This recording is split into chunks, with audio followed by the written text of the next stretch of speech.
우리 다시 한번 마음을 다짐하겠습니다. 주여 말씀하옵소서. 말씀대로 지켜가는 우리 모두가 되기를 축복합니다. 오늘 설교의 제목은 심판 가운데도 구원의 길은 있다. 심판 가운데도 구원의 길은 있다. 하늘이 무너져도 솟아날 구멍이 있다는 속담이 있습니다. 이 속담이 어떤 뜻입니까? 하늘이 무너진다는 것은 감당할 수 없는 거대한 재앙을 얘기합니다. 하늘이 무너지는데 거기에 무슨 예외가 있겠습니까? 감당할 수 없는 거대한 재앙, 누구도 거기서 피할 수 없는 재앙. 솟아날 구멍이 있다는 것은 위기를 극복할 수 있는 해결책이 있다는 얘기입니다. 아무리 큰 재난 가운데서도 살 길이 있다는 것을 말하는 속담입니다. 이와 비슷한 속담이 또 있죠. 호랑이에게 물려가도 정신만 차리면 산다, 그런 말이 있죠. 호랑이에 물려가도 정신만 차리면 산다. 그런데 성경도 이와 비슷한 얘기를 하고 있습니다. 하나님은 위기 가운데서도 살 길을 주신다. 하나님께서 이 세상 만물을 창조하시고 또 이 만물을 이끌어 가시면서 때로는 징계하시고 때로는 심판하시지만은, 그러나 심판하는 가운데서도 하나님은 다 피할 길을 주시고 또 은혜의 길을 주신다. 그렇게 말씀하고 있습니다. 고린도전서 10장 13절 말씀 같이 보겠습니다. 사람이 감당할 시험 밖에는 너희가 당한 것이 없나니 오직 하나님은 미쁘사 너희가 감당하지 못할 시험 당함을 허락하지 아니하시고 시험 당할 즈음에 또한 피할 길을 내사 너희로 능히 감당하게 하시느니라. 시험 당할 즈음에 피할 길을 주셔서 능히 감당하게 하신다. 이것이 하나님의 사랑입니다. 하나님께서 징계, 심판 가운데서 분명히 피할 길을 주시고 경고를 주시고 말씀하시는데 그거를 잊어버리고 듣지 못하고 엉뚱한 데 정신 팔려 살아가다가 그냥 왕창 심판을 당하는 그런 경우는 있을 수 있습니다. 그러나 어떤 고난과 심판 가운데서도 하나님께서 분명히 피할 길을 주신다고 그렇게 말씀하고 있습니다. 오늘 창세기 6장 17절에서 20절을 함께 읽었습니다. 본문은 땅 위의 모든 동물을 멸망시키는 인류 최악의 심판을 기록하고 있습니다. 하나님은 이런 심판 가운데서도 구원의 메시지를 분명히 보내셨습니다. 하나님의 경고를 듣고 순종한 사람은 구원을 받았습니다. 이것이 오늘 이 심판 사건, 홍수 심판 가운데서 하나님이 전하고자 하는 메시지입니다. 홍수로 사람들이 다 죽었다, 홍수로 동물들이 다 죽었다, 그것을 말한 것이 아니라 이 홍수 심판 가운데서도 하나님의 경고를 듣고 하나님의 말씀을 듣고 순종한 사람은 구원받았다. 그러니까 심판이 핵심이 아니고 구원이 핵심입니다. 하늘이 무너지는 심판 가운데서 구원의 길은 어디에 있는가? 오늘 이 말씀에서 우리가 그것을 잘 새겨서 마음에 들으면은 장차 우리에게 닥칠 심판 가운데서도 우리는 분명히 구원받을 줄 믿습니다. 성경은 분명히 경고하고 있습니다. 이 땅 마지막에 예수님이 재림할 때 누구도 피할 수 없는 마지막 심판이 있다. 심판은 우리에게 분명히 다가옵니다. 그 심판 가운데서 누가 구원받을 수 있는가? 오늘 이 본문을 잘 살펴보면은 이렇게 하면은 우리가 구원받을 수 있겠구나. 그것을 우리가 분명히 알 수가 있습니다. 그래서 오늘 본문의 핵심은 심판이 아니고 멸망이 아니고 구원이고 마지막 심판을 대비해서 구원의 길을 준비하라는 그것이 오늘 본문의 메시지입니다. 첫 번째는 피할 수 없는 심판의 경고입니다. 17절에 하나님은 단호하고도 분명한 심판을 선언하십니다. 내가 땅에 홍수를 일으켜 천하의 모든 육체를 멸절시키겠다. 하나님이 모든 심판의 주체임을 분명히 밝히고 있습니다. 내가 땅에 홍수를 일으키겠다. 내가 땅의 모든 육체를 멸절시키겠다.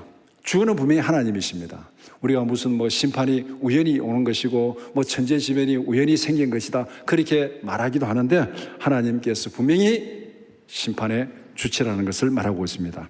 하나님의 선포는 죄악을 심판하겠다는 단호한 공의의 선포입니다. 왜 하나님께서 홍수를 일으켜서 땅의 모든 육체를 내가 다 멸절시키겠다 그렇게 선포한 이유가 뭔지를 우리가 분명히 봐야 됩니다. 하나님께서 이 땅을 심판하는 것은 하나님의 공의를 이루는, 죄는 벌하고 선은 보호하는 하나님의 공의를 이루시는 하나님의 선포인 것을 분명히 말씀하고 있습니다. 창세기 6장 11절 이하 말씀 같이 보겠습니다. 그때 온 땅이 하나님 앞에 부패하여 포악함이 땅에 가득한지라. 하나님이 보신즉 땅이 부패하였으니 이는 땅에서 모든 혈육 있는 자의 행위가 부패함이었더라. 하나님이 노아에게 이르시되 모든 혈육 있는 자의 포악함이 땅에 가득함으로 그 끝날이 내 앞에 이르렀으니 내가 그들을 땅과 함께 멸하리라. 이 홍수 심판 전에 사람들은 먹고 마시고 시집가고 장가가고 즐겁게 와 정말 살기 좋은 세상이라고 그렇게 살아갔습니다. 그러나 하나님이 보시기에는 끝이 가까웠다. 세상은 살기 좋다고, 세상은 풍요하다고, 세상은 즐겁다고 그렇게 막 소리치고 환호하고 있는데 그때 하나님은 노아에게 뭐라고 말합니까? 끝이 가까이 왔다. 끝이 가까이 왔다. 이 세상에 있는 모든 사람들이 악을 행하고 그들의 행위가 부패이기 때문에 끝이 가까이 왔다. 사람들이 괜찮다고 좋다고 즐겁다고 세상이 계속되는 거 아니라는 거죠. 하나님이 보시기에 악이 반영하고 포악하고 하나님의 심판이 가까이 왔다. 그러면 세상이 끝나는 겁니다. 바로 여기서 하나님께서 이 세상에 단호한 심판을 선포하는 그 이유를 분명히 말씀하고 있습니다. 세상을 평가하고 심판하는 주체는 하나님입니다. 세상의 즐거움과 안락함에 취해 다가올 심판을 잊어서는 안 됩니다. 노아 홍수 때 사람들이 그래 한 것처럼 오늘 우리도 먹고 마시고 즐겁다고 그렇게 해서 잊어서는 안 된다는 거예요. 하나님이 보시기에 현재의 상태가 거룩한 상태인지 늘 점검해야 됩니다. 노아 홍수 때 하나님이 심판한 것은 그들이 먹고 마실 것이 없어서 무슨 기근이 있어서 세상 망한 거 아니에요. 그들은 풍족했습니다. 먹고 마시고 즐기고 시집가고 장가고 풍족하게 살았습니다. 그러나 왜 그들이 심판을 당하고 망했습니까? 하나님이 보시기에 포악해서, 하나님이 보시기에 악이 가득해서, 하나님이 보시기에 거룩하지 못하고 타락해서 그들이 멸망당한 거예요. 그렇다면 오늘 우리의 상태는 어떻습니까? 우리는 한 세대 전과 비교하면은 먹고 마시고 하는 것은 굉장히 풍족합니다. 다 풍족합니다. 물론 저 사람은 더 부자고 나는 좀 가난하고 이 상대적인 빈곤은 있을지 모르지만은 적어도 오늘 우리에게 절대적 빈곤은 거의 없습니다. 다 풍족합니다. 그러나 하나님 보시기에도 이 세상이 훨씬 더 좋습니까? 결코 그렇지는 않습니다. 사람들이 많이 가지면 많이 가질수록 더 악해지는 것이 타락한 사람들의 본성입니다. 많이 가지면 많이 가질수록 더 악해지는 것이 타락한 사람들의 본성입니다. 하나님 보시기에 현재 상태가 거룩한 상태인가? 우리는 여기에 신경을 써야 되는 거예요.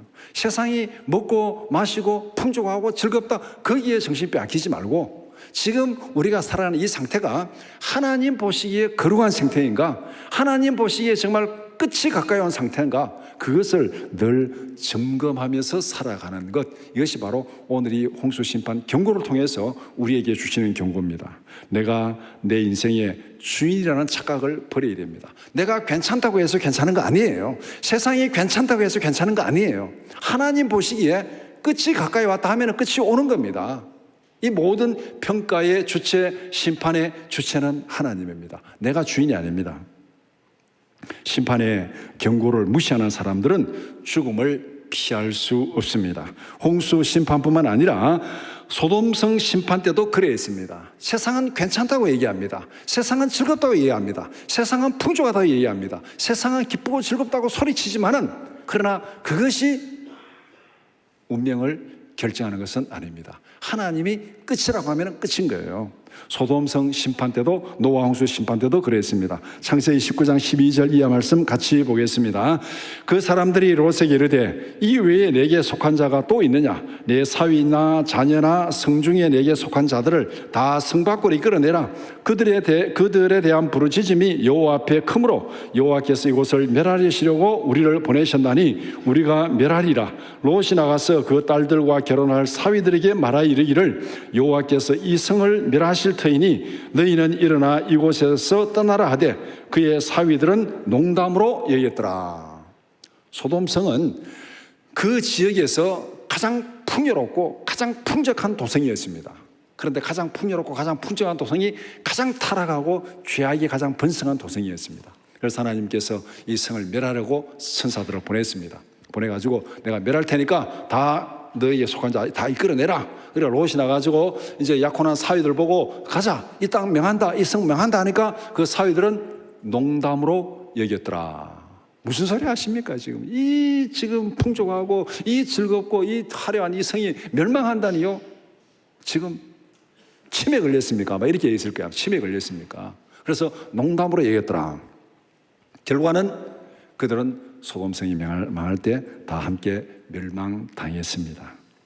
심판 때 하나님은 분명히 경고하십니다. 세상의 평가로 평가하는 것이 아니고 하나님이 평가하실 때 지금은 마지막 때다 하면은 마지막이 오는 겁니다. 그때 하나님께서 분명히 경고하십니다. 경고하시고 여기서 피할 길을 주십니다.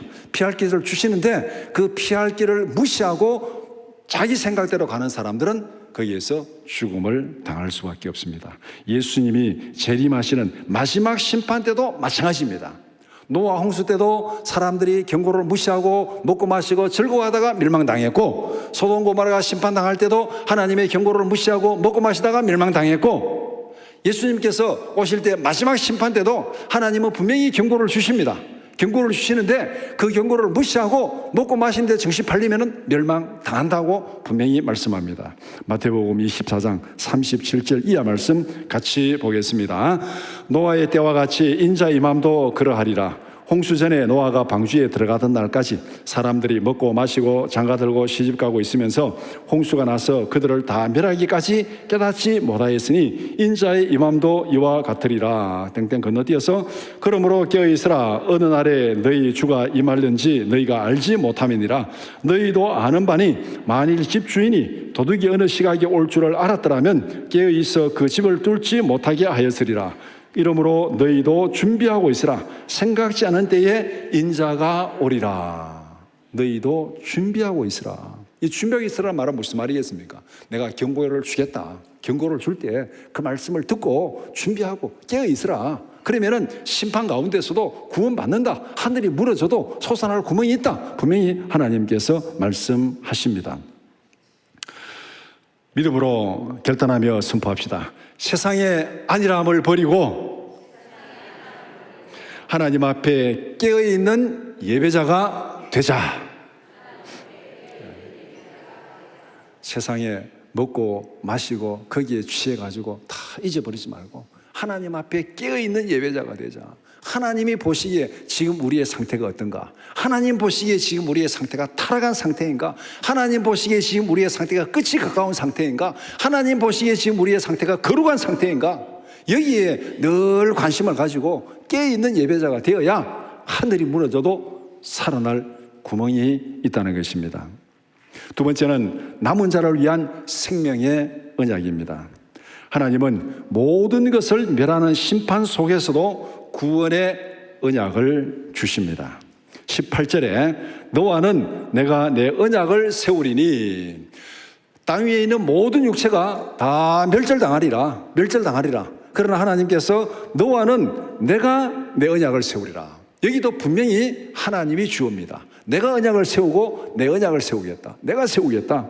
노아뿐만 아니라 그의 가족 모두를 구원의 방주로 초대합니다. 구원의 언약은 하나님께서 은혜로 주신 것입니다.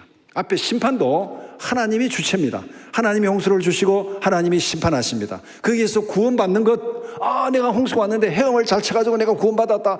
하나님이 심판했는데 내가 거기에 요령을 잘 피가지고 구원받았다. 이런 절대 일어나지 않습니다.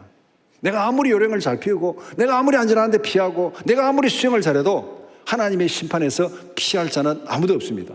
하나님의 심판에서 구원받는 것은 전적으로 하나님의 은혜로 되는 줄 믿습니다. 구원의 언약은 하나님께서 은혜로 주시는 거예요. 이 심판 가운데서도 하나님이 구원의 길을 주시는데 내가 내 언약을 너와 세우리라. 내가 내 언약을 너와 세우리라. 내가 구원의 은혜를 너에게 주겠다는 겁니다. 하나님의 은혜가 아니고서는 우리는 결단코 구원받을 수 없습니다. 우리는 스스로의 능력으로 구원받을 수 없습니다. 우리가 구원받는 이유는 하나님이 세우신 새 언약 때문에 구원받습니다. 하나님께서 노아에게 약속을 주시고 노아가 구원받는 것은 하나님이 세우신 하나님의 언약 때문에 구원받은 거예요. 그럼 오늘 우리가 구원받는 것은 무엇입니까? 내 힘으로, 내 능력으로, 내 지혜로 아니에요. 하나님이 주시는 새 언약으로 말미암아 구원받는 것입니다. 예수 그리스도가 우리를 죄와 죽음에서 구원하시는 구원의 방주입니다. 예수 그리스도가 새 언약을 통한 구원의 방주가 예수 그리스도예요.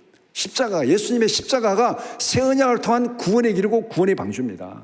노아 홍수 때에 사람들이 그 언약을 믿고 방주 안에 들어간 자들은 다 구원을 받았습니다. 오늘 우리가 마지막 심판을 앞두고 예수 안에서 새 언약 안에 거하면은 구원 받을 줄 믿습니다. 예수 안에 있으면은 우리는 구원 받습니다.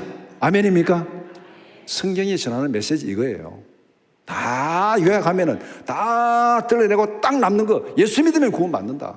예수 믿으면 구원받는다. 마지막 하나님께서 천지를 창조하시고 이 땅은 죄로 인해서 타락했고 하나님은 타락한 세상을 반드시 심판하신다. 하나님은 죄를 심판하는 거, 죄를 용서하지 않습니다. 죄를 반드시 심판하십니다. 이 마지막 때 반드시 심판하십니다. 지금 우리가 살아가는 이 세상에 얼마나 죄가 많습니까? 뭐 다 하나님의 말씀 들이대지 않더라도 우리가 보는 거 다 죄가 얼마나 많습니까? 내 안에도 죄가 있고 내 밖에도 있고 주위에도 있고 내 죄가 경상도 말로 천지빛가래입니다. 지금 이 죄 많은 세상은 심판을 피할 수가 없습니다. 하나님 심판하신다. 그런데 이 심판 가운데서 하나님이 주신 구원의 메시지는 무엇입니까? 새 언약 안에 있으면, 예수 안에 있으면, 예수 믿으면 구원받는다. 그것을 말씀하고 있습니다. 사도행전 6장 29절 이하 같이 보겠습니다. 간수가 등불을 달라고 하며 뛰어들어가 무서워 떨며 바울과 실라 앞에 엎드리고 그들을 데리고 나가 이르되 선생들이여 내가 어떻게 해야 구원을 받으리까 하거늘 이르되 주 예수를 믿으라. 그리하면 너와 내 집이 구원을 받으리라 하고 주의 말씀을 그 사람과 그 집에 있는 모든 사람에게 전하더라. 지금 이 앞뒤 문맥에 보면 간수가 지금 죽음 앞에 딱 직면해 있잖아요. 죽음 앞에 직면해 있습니다. 그때 이 죽음 앞에 마지막 심판 앞에 부르짖는 이 모든 영혼들의 탄식이 무엇입니까? 내가 어떻게 해야 구원을 받으리까? 내가 어떻게 해야 구원을 받으리까? 죽음을 앞두고 있는, 심판을 앞두고 있는 모든 사람들의 부르짖음, 절규, 탄식이 이 질문입니다. 이 질문에 대해서 하나님께서 무엇이라고 답변하십니까? 주 예수를 믿으라. 그리하면 너와 내 집이 구원을 받으리라. 주 예수를 믿으라. 그리하면 너와 내 집이 구원을 받으리라. 이 외에는 다른 구원의 길이 없습니다. 분명히 우리의 부르짖음에 모든 사람들이 죽음을 앞두고 어떻게 하면 내가 구원받을 수 있을까? 어떻게 하면 내가 이 죽음에서 구원받을 수 있을까? 우리 모두의 질문이에요. 모두의 질문. 이 땅에 살아있는 모두의 질문입니다. 이 질문에 하나님은 분명한 답변을 주셨습니다. 그런데 사람들은 그 답변을 무시하고 자기 길을 찾아가는 거예요. 자기 길. 그건 아니고 이것이라고 저것이라고 그러니까 그들이 멸망당하는 거예요. 하나님이 주신 답변은 주 예수를 믿으라. 그리하면 너와 내 집이 구원을 받으리라. 분명히 하나님께서 우리에게 구원의 길을 주셨습니다. 그러면은 우리의 관심은 어디에 있습니까? 세상의 풍조를 따라가는 것입니까? 아니면은 예수 그리스도와 맺은 새 언약 안에 살아가는 것입니까? 노아 시대도 사람들이 먹고 마시고 시집가고 장가가고 풍조를 따라가다가 다 죽었습니다. 인자에 오실 때 마지막 때도 그렇다 그랬습니다. 사람들이 먹고 마시고 세상에 흥청망청하다가 다 멸망의 길로 가리라. 이것이 세상을 따라가는 거예요.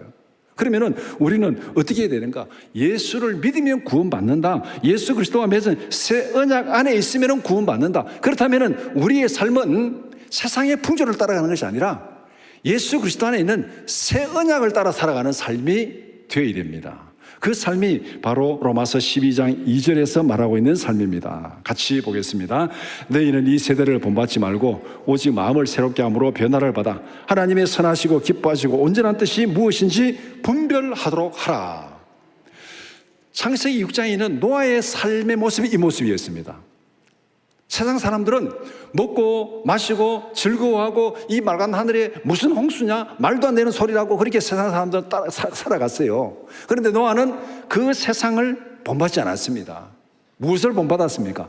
하나님의 경고를 들었어요. 내가 이 땅을 홍수로 멸하리라. 방주를 만들어라. 방주를 만들어라. 노아는 세상을 따라가지 아니하고 하나님의 언약을 듣고 하나님의 경고를 듣고 그 말씀에 따라서 준비하며 살아가는 거. 그래서 노아가 구원을 받은 것입니다. 하나님의 계획이 무엇인지, 하나님의 뜻이 무엇인지, 앞으로 하나님 하실 일이 무엇인지를 알고 거기에 맞게 순종하고 준비하고 대비한 노아는 구원받았습니다. 오늘 우리도 마찬가지입니다. 이 세상은 죄로 인해서 타락했습니다. 분명히 하나님은 세상을 심판하십니다. 심판 가운데서 우리는 그럼 어떻게 살아야 되는가? 노아가 살아갔듯이 이 세상을 본받지 말고 하나님의 뜻이 무엇인지, 하나님의 경고가 무엇인지, 하나님 하실 일이 무엇인지 그것을 듣고 준비하면은 그 가운데서도 우리는 구원받습니다. 다가올 마지막 심판을 대비하며 살아가는 우리 모두가 되기를 축복합니다. 우리 믿음으로 결단하며 선포합시다.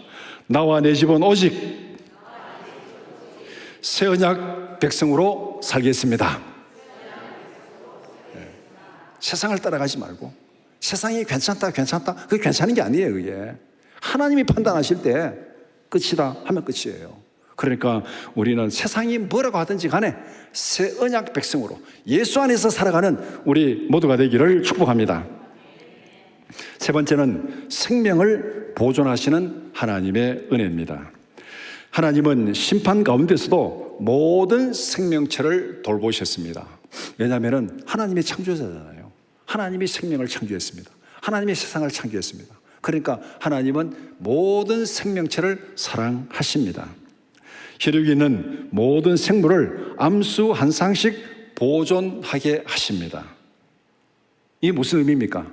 심판의 목적이 뭔지를 분명히 보여주는 거예요. 심판의 목적이 멸망이 아니라 새로운 시작에 있음을 보여주는 겁니다. 왜 하나님이 땅에 있는 모든 육체를 다 쓸어버리면서 암수 한 쌍씩 보존하라고 얘기했습니까? 다 쓸어버리고 내가 다시 시작하겠다는 거잖아요. 다 쓸어버리고 다시 시작하겠다. 심판의 목적이 멸망이 아닙니다. 멸망 자체가 심판의 목적이 아니고 심판 이후에 새로운 시작을 위해서 지금 심판하는 거예요. 그렇다면 심판은 무엇입니까? 심판은 새로운 시작을 위해서 죄를 깨끗이 씻어내는 과정입니다. 이 땅의 죄를 깨끗이 씻어내고 거룩한 땅에서, 깨끗한 땅에서 새로운 생명을 시작하리라. 우리가 여름에 땀 흘리면서 먼지 가운데 막 이렇게 일을 하고 땀이 차고 막 이렇게 막 땀 뒤범벅이 되면은 그 다음에 어떻게 해야 되겠습니까? 이제 이 옷을 다 벗어버리고 샤워하고 새로운 옷을 입고 시작하는 거잖아요. 바로 하나님의 심판은 그와 같습니다. 이 땅에 죄로 물든 죄로 뒤범벅이 된 세상을 깨끗이 다 청소하고 깨끗한 땅에서 새로운 시작을 하겠다. 그래서 하나님께서 새로운 시작을 위해서 암수 한 쌍씩 다 보존하라 그렇게 말씀합니다. 그러니까 심판의 목적은 멸망이 아니라 구원에 있다. 구원에 있기 때문에 하나님은 심판 가운데서 분명히 구원의 길을 주시는 거예요. 마지막 심판도 마찬가지입니다. 생명의 보존도 하나님의 주권적인 은혜로 가능합니다. 하나님의 명령이 무엇입니까? 너는 각기 암수 한 쌍씩 방주로 이끌어들여 생명을 보존하게 하라. 제가 이 말씀을 읽을 때 예전에 고등학교 때 이 말씀을 읽을 때 속으로 웃었습니다. 야, 노아가 동물들을 암수 한 쌍씩 방주로 끌어들이려면은 이거 얼마나 힘들겠나 이거 몇 년 걸리겠나. 왜냐면 제가 어릴 때 시골에서 닭 이제 병아리 이래가지고 이제 병아리가 그 젖된다 그래서 병아리가 젖을 먹는 게 아닌데 젖된다 그럽니다. 암탉하고 분리될 때 이 젖된 병아리 이제 이게 저녁 때 되면 모아가지고 닭장에 모아가지고 드리는데 이게 보통 일이 아닙니다. 이게 한 놈 잡아놓으면 한 놈 도망가고 한 놈 잡아놓으면 한 놈 도망가고. 그래서 병아리 모아가지고 이 닭장에 드리는 거 참 힘들다는 걸 제가 그때 경험을 했습니다. 그런데 나중에 제가 또 군대 가서 또 이걸 또 경험했습니다. 제가 군대에서 전방에 있으면서 제가 하는 일 중에 하나가 동원 훈련 점검하는 거. 1년에 한 2번 정도 나가서 이제 동원 예비군 점검하는 거. 근데 전방에 이제 평소에는 편제가 다 안 차고 있다가 전쟁 때가 되면은 이제 이 동원 예비군들을 초집해가지고 완전히 군대를 편제해가지고 전쟁을 할 수 있도록 항상 동원 예비군은 소집할 수 있도록 점검하는 게 있습니다. 그래서 제가 그 일을 맡아가지고 동원 예비군 점검하러 나가면은 진짜 말을 안 들어요. 우리 남자들 다 군대 가보시면 알겠죠. 예비군은 전역한 사람이잖아요.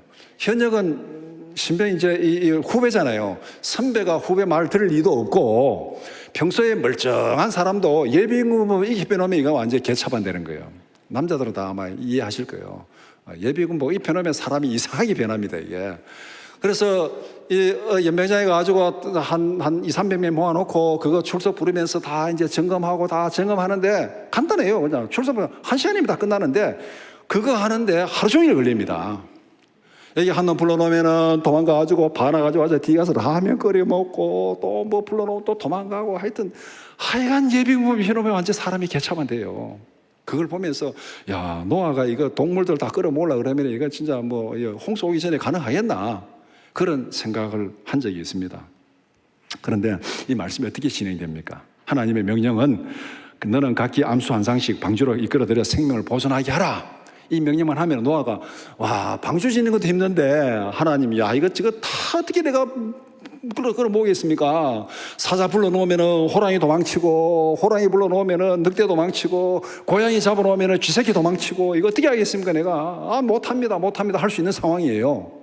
그런데 하나님이 어떻게 하십니까? 진행은 모든 것이 땡땡 각기 둘씩 네개로 나오리니 그 생명을 보존하게 하라.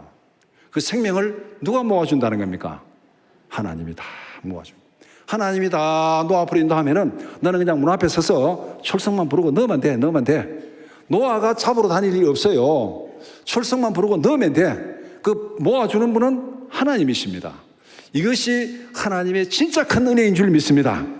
노아가 동물들을 잡으러 다닌 것이 아니라 하나님이 노아에게로 이끄셨습니다. 이게 정말 얼마나 큰 은혜입니까? 하나님의 일은 내가 결과를 만들어내는 거 아닙니다. 우리는 다 내가 결과를 만들어내겠다고 내가 발버둥을 치고 내가 막 애를 쓰고 막 그렇게 합니다. 내가 하니까 이 힘든 거예요. 우리는 하나님의 말씀에 순종하는 심부름꾼으로 살아가면 됩니다. 믿습니까? 나 심부름꾼이에요.